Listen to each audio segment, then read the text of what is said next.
Hi guys, I'm back. Today I'm going to read Joshua 9 to 13, Proverbs 23, and Psalm 56. Let's get started. All the kings who ruled west of the Jordan River heard about the battles Israel had won. That included the kings who ruled in the Central Hill Country and the Western Hills. It also included those who ruled along the entire coast of the Mediterranean Sea all the way to Lebanon. They were the kings of the Hittites, Amorites, Canaanites, Perizzites, Hivites, and Jebusites. They brought their armies together to fight against Joshua and Israel. The people of Gibeon heard about what Joshua had done to Jericho and Ai, so they decided to trick the Israelites. They packed supplies as if they were going on a long trip. They loaded their donkeys with old sacks and old wineskins. The wineskins were cracked but had been mended. They put worn-out sandals on their feet. The sandals had been patched. They also wore old clothes. All the bread they took along was dry and moldy. They went to Joshua in the camp at Gilgal. They spoke to him in the Israelites. They said, "We've come from a country that's far away. Make a peace treaty with us." But the Israelites said to the Hivites, "But suppose you live close to us. If we do, we can't make a peace treaty with you. We'll serve you," they said to Joshua. But Joshua asked, "Who are you? Where do you come from?" They answered, "We've come from a country that's very far away. We've come because the Lord your God is famous. We've heard reports about him. We've heard about everything we did in Egypt. We've heard about everything he did to Sihon and Og. There were the two kings of the Amorites. They ruled east of the Jordan River. Sihon was the king of Heshbon. Og was the king of Bashan. He ruled in Ashtaroth. Our elders and all the people living in our country spoke to us. They said, 'Take supplies for your trip. Go and meet the Israelites. Say to them, we'll serve you. Make a peace treaty with us. Look at our bread. It was warm when we packed it. We packed it at home the day we left to come and see you. Look at how dry and moldy it is now. When we filled with these wineskins, they were new. But look at how cracked they are now, and our clothes and sandals are worn out because we've traveled so far.' The Israelites looked over the supplies those people had brought, but they didn't ask the Lord what they should do. Joshua made a peace treaty with the people who had come. He agreed to let them live. The leaders of the community gave their word that they agreed with the treaty. So the Israelites made a peace treaty with the people of Gibeon. But 3 days later, they heard that the people of Gibeon lived close to them. So the Israelites started to go to the cities of those people. On the third day, they came to Gibeon, Kephira, Beeroth, and Kiriath-Jearim, but they didn't attack those cities. That's because the leaders of the community had given their word and made a peace treaty with them. They had given their word in the name of the Lord, the God of Israel. The whole community told the leaders they weren't happy with them. Well, all the leaders answered, "We've made a peace treaty with them. We've given our word in the name of the Lord, the God of Israel. So you can't touch them now. Yet here's what we will do to them. We'll let them live. Then the Lord won't be angry with us because we didn't keep up with us." They continued, "Let them live, but make them cut wood and carry water to serve the whole community." So the leaders kept their promise to them. Joshua sent for the people of Gibeon. He said to them, "Why did you trick us? You say, 'We live far away from you,' but in fact you live close to us. So now you are under a curse. You will always serve us. You will always cut wood and carry water for the house of my God." They answered Joshua, "We were clearly told what the Lord your God had commanded his servant Moses to do. He commanded him to give you the whole land. He also ordered him to wipe out all its people and make room for you. So we were afraid you would kill us. That's why we tricked you. We are now under your control. Do to us what you think is good and right." So Joshua saved the people of Gibeon. He didn't let the Israelites kill them. That day he made them cut wood and carry water. They had to serve the community of Israel. They also had to do work connected with the altar of the Lord. The altar would be at the place the Lord would choose, and they still serve the Israelites to this day. Adoni-Zedek was the king of Jerusalem. He heard that Joshua had captured Ai. He found out that the city had been set apart to the Lord in a special way to be Israel. He heard that Joshua had done to Ai and his king the same thing he had done to Jericho and its king. Adoni-Zedek heard that the people of Gibeon had made a peace treaty with Israel. They also found out that they were living among the Israelites. The things he heard alarmed him and his people very much. That's because Gibeon was an important city. It was like one of its royal cities. It was larger than Ai. All its men were good soldiers. So Adoni-Zedek, the king of Jerusalem, made an appeal to Hoham, the king of Hebron. He appealed to Piram, the king of Jarmuth. He appealed to Japhia, the king of Lachish. He also made an appeal to Debir, the king of Eglon. "Come up and help me attack Gibeon," he said. Its people have made peace with Joshua and the Israelites. And the kings of Jerusalem, Hebron, Jarmuth, Lachish, and Eglon gathered their armies together. Those 5 Amorite kings moved all their troops into position to fight against Gibeon. Then they attacked it. Joshua was in the camp of Gilgal. The people of Gibeon sent a message to him. They said, "Don't desert us, we serve you. Come up to us quickly, save us, help us. All the Amorite kings from the Central Hill country have gathered their armies together to fight against us." So Joshua marched up from Gilgal with his whole army. The army included all his best fighting men. The Lord said to Joshua, "Do not be afraid of them. I have handed them over to you. Not one of them will be able to fight against you and win." Joshua marched all night from Gilgal. He took the Amorite armies by surprise. The Lord threw them into a panic as Israel marched towards. Then Joshua and the Israelites won a complete victory over them at Gibeon. The Israelites chased them along the road that goes up to Bethhoron, and they struck them down all the way to Azekah and Makkedah. The Amorites tried to escape as Israel marched down toward them. They ran down the road from Bethhoron to Azekah. Then the Lord threw large hailstones down them. The hailstones killed more of them than the swords of the Israelites. So the Lord gave the Amorites over to Israel. Then on that day Joshua spake to the Lord while the Israelites were listening. "Sons," he said, "Sun, stand still over Gibeon, and you, moon, stand still over the valley of Ijon." So the sun stood still, the moon stopped. They didn't move again until the nation won the battle over its enemies. You can read about it in the book of Joshua. The sun stopped in the middle of the sky. It didn't go down for about a full day. There has never been a day like it before or since. It was a day when the Lord listened to me, hearing me. Surely the Lord was fighting for Israel. Joshua and his whole army returned to the camp at Gilgal. The 5 Amorite kings had run away. They had hidden in the cave at Makkedah. Joshua was told that the 5 kings had been found. He was also told that they were hiding in the cave at Makkedah. He said, "Roll some large rocks up to the opening of the cave. Put some men there to guard it. But keep on going. Chase your enemies. Attack them from behind. Don't let them get back to their cities. The Lord your God has handed them over to you." So Joshua and the men of Israel had complete victory over them. They had killed almost every one of them, but a few escaped. They went back to their cities that had high walls around them. Then Israel's whole army returned safely to Joshua. He was in the camp at Makkedah. No one in the land dared to say anything against the Israelites.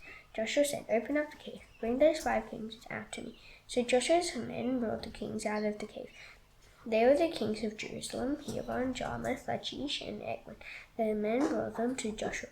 Then he sent for all the men of Israel. He spoke to the army commanders who had come with him. He said, "Come here, put your feet on the necks of these kings." So they came forward and placed their feet on the necks of the kings. Joshua said to them, "Don't be afraid, don't lose hope, be strong and brave. This is what the Lord will do to all the enemies you are going to fight." Joshua put the 5 kings to death. He stuck a pole through each of their bodies. Then he set the poles up where people could see the bodies. He left them there until evening. At sunset, Joshua ordered his men to take down the bodies. So they took them down from the poles and threw them into the cave where the kings had been hiding. They placed large rocks at the opening of the cave, and the rocks are still there to this day. That day, Joshua captured Makkedah. He cut down his people and their king. He totally destroyed everyone in. He didn't leave anyone alive. He did it to the king of Makkedah, the same thing he had done to the king of Jericho. Joshua moved on from Makkedah to Libnah. Israel's whole army went with him. They attacked Libnah. The Lord also handed that city and its king over to Israel. Joshua destroyed the city. He and his men killed everyone in it with their swords. He didn't leave anyone alive there. He did to its king the same thing he had done to the king of Jericho. Joshua moved on from Libnah to Lachish. Israel's whole army went with him. The men took up their battle positions. Then Joshua attacked Lachish. The Lord handed it over to Israel. Joshua captured the city on the 2nd day of the battle. He destroyed the city. He and his men killed everyone in it with their swords. While all that was happening, Horam had come out to help Lachish. He was the king of Gaza. Yet Joshua won the battle over him and his army. No one was left alive.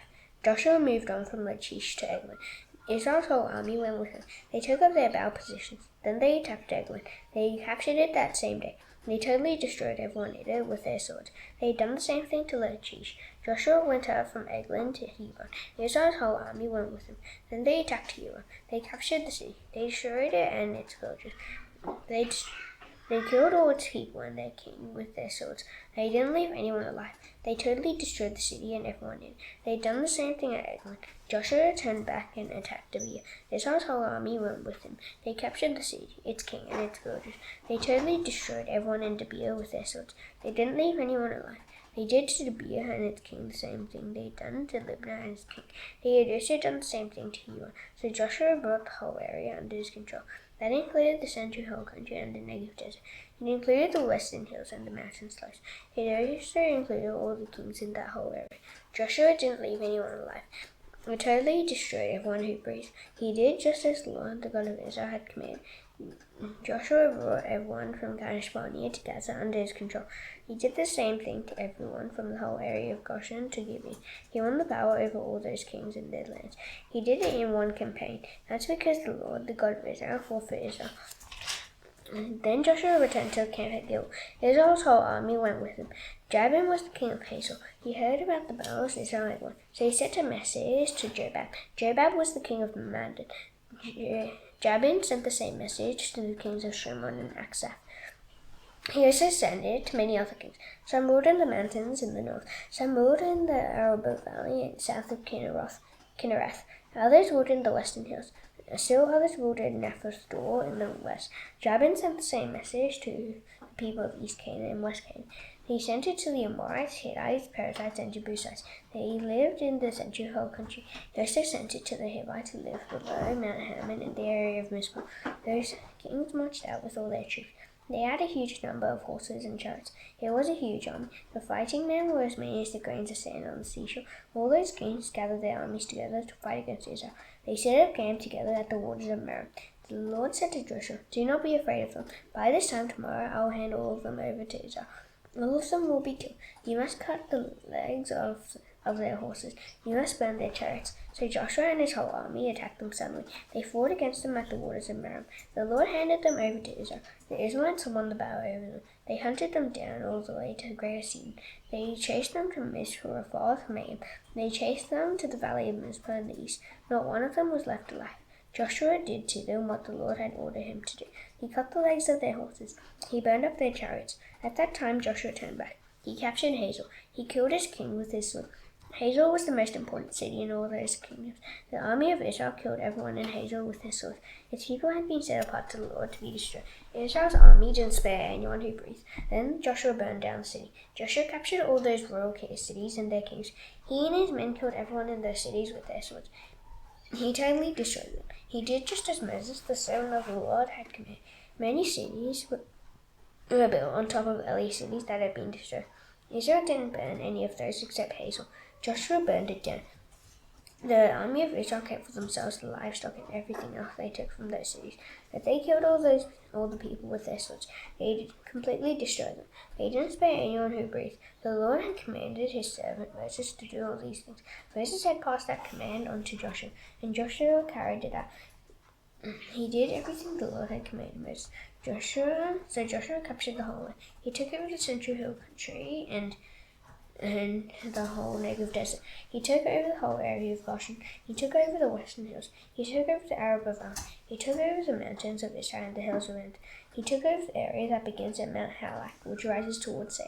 The area ends at Baal-Gad in the valley of Lebanon at below Mount Hermon. Joshua captured the kings who ruled over that whole land. He put them to death. He fought battles against all those kings for a long time.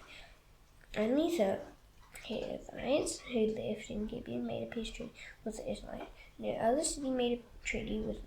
So Israel captured all those cities in battle. The Lord himself made their people stone. He made them go to war against Israel so he could totally destroy them. He wanted to wipe them out. He didn't show them any mercy. The Lord had commanded Moses to destroy the Canaanites. At that time Joshua went and destroyed the Anakites. They lived all through the whole country of Judah and Israel. They lived in Hebron, Debir, and Anak. Joshua totally destroyed the Anakites and their towns.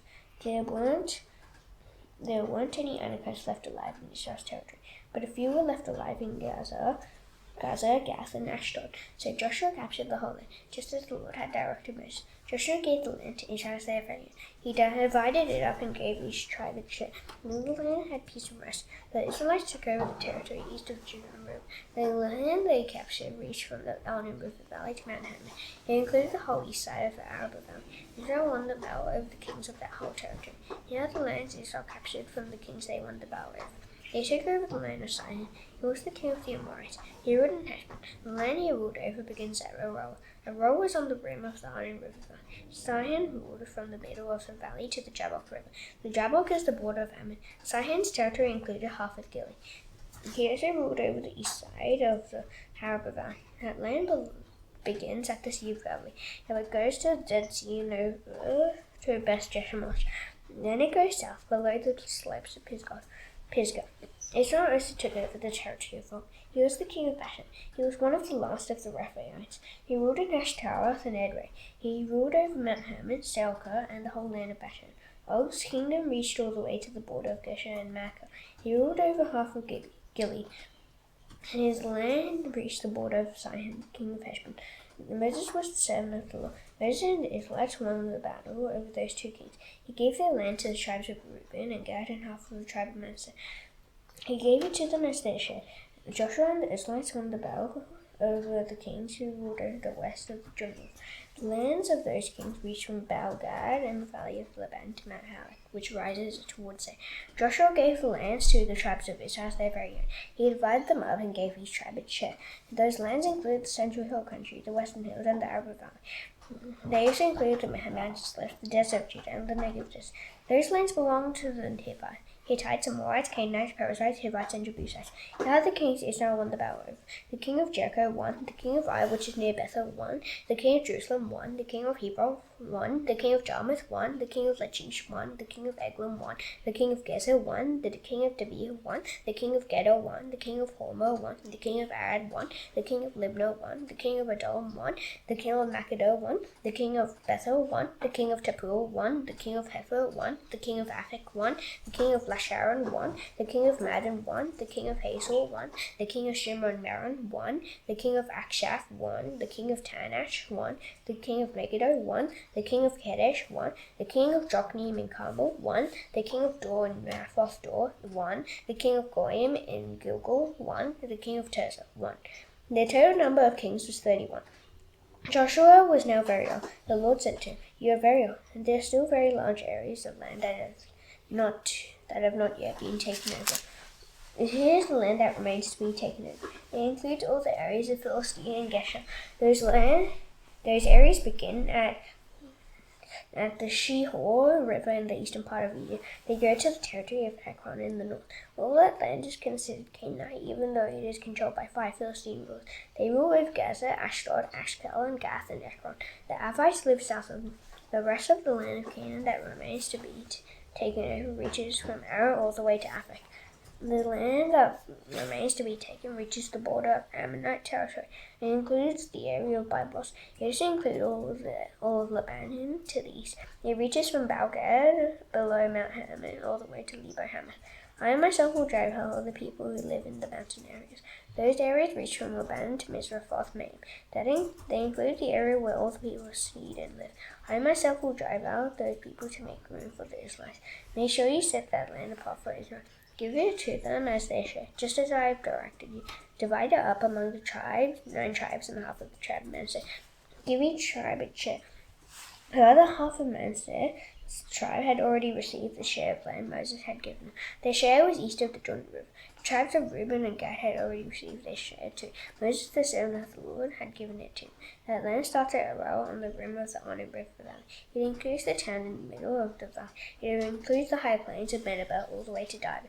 It also includes the towns of Sihon, the king of the Amorites. He had ruled in Heshbon. The area reaches to the border of Ammon. It also includes Gilead. It includes the territory of Geshur and Makkah. It includes Mount Hermon and the whole land of Bashan and all the way to Selkah. It includes the entire kingdom of Og and Bashan. Og had ruled in Ashtaroth and Edrei.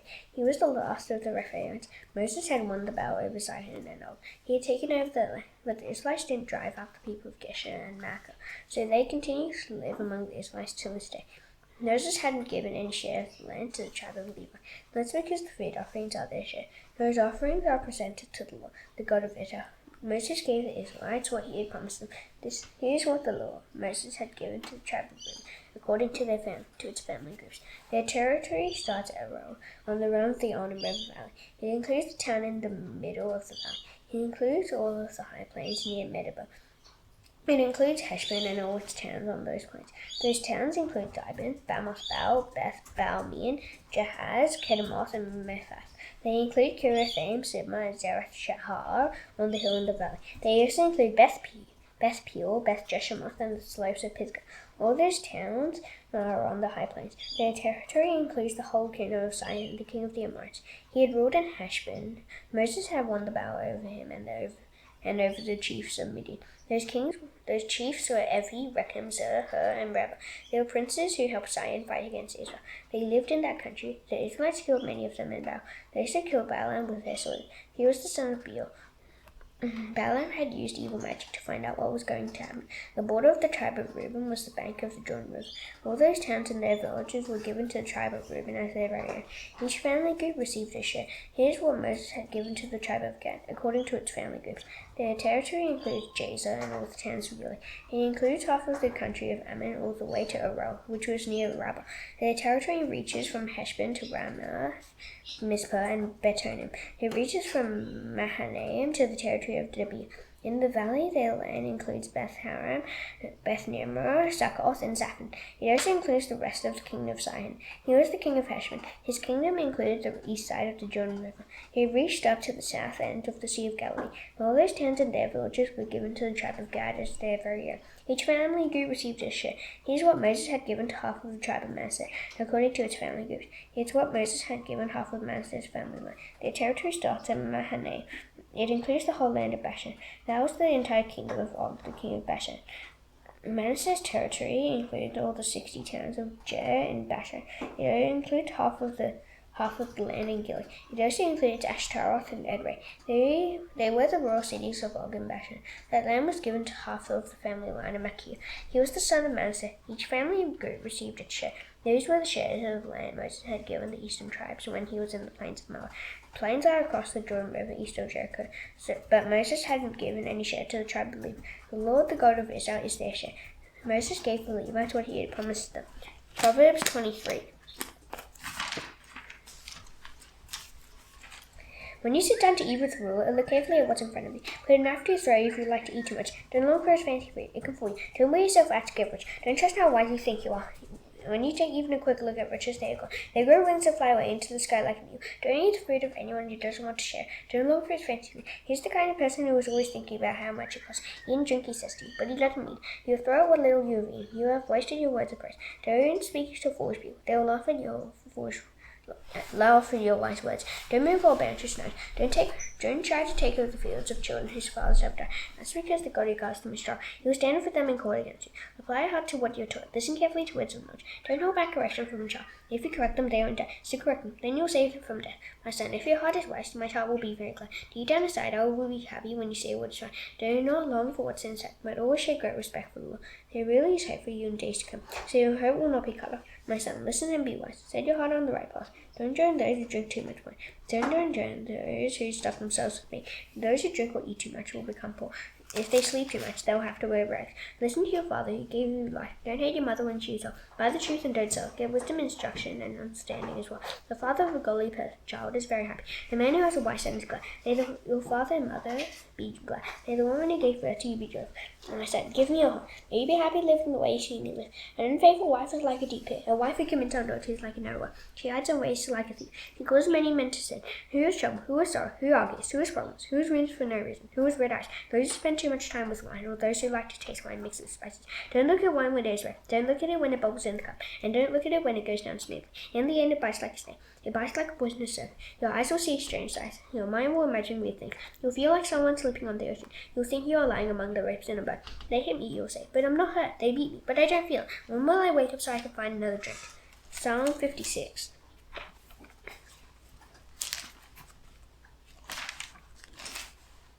Help me, God. Men are chasing me. All day long they keep attacking me. My enemies chase me all day long. Many proud people are attacking me. When I'm afraid, I put my trust in you. I trust in God. I praise His word. I trust in God. I am not afraid. What can mere people do to me? All day long they twist my words. They are always making plans to destroy me. They get together and hide. They watch my steps. They hope to kill me. Because they are so evil, make sure you don't let them escape. God, bring down the nations in your anger. Make a record of my sadness. List my tears in your book. Aren't you making a record of them? My enemies will turn back when I call out to you for help. Then I will know that God is on my side. I trust in God. I praise His word. I trust in the Lord. I praise His word. I trust in God. I am not afraid. What can me people do to me? God, I have made promises to you.